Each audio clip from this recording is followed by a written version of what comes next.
Yes, that is absolutely correct. But then on the other hand, if I were to have signed the bond, I would have then agreed with the court they had no right to be on the runway, and I was paying the state money for them to cover up what was happening on the runway.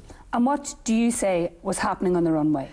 What is happening on the runway, and I'll just give you a little bit of information here.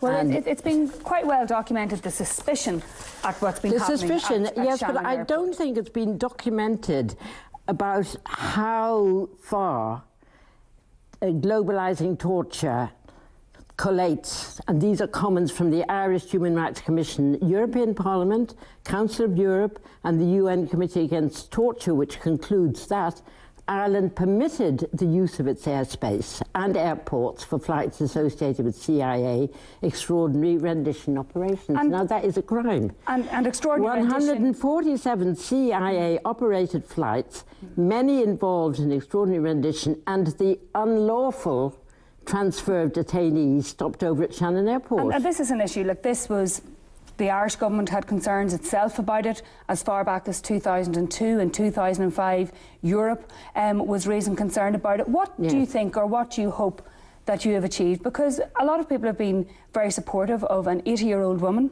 who is being treated for cancer, who's being sent to prison. Yes. But you had a choice. You didn't have to go to jail, did you? I had to go to jail because the way that the system works, and this is I found when I was in jail, so if I'd signed the bond, it would have nullified my action on the runway. I mean, it's quite extraordinary when you go to jail and they talk about people and they said, oh yes, they signed the bond. It meant is I wasn't serious. Well, if you look at, public support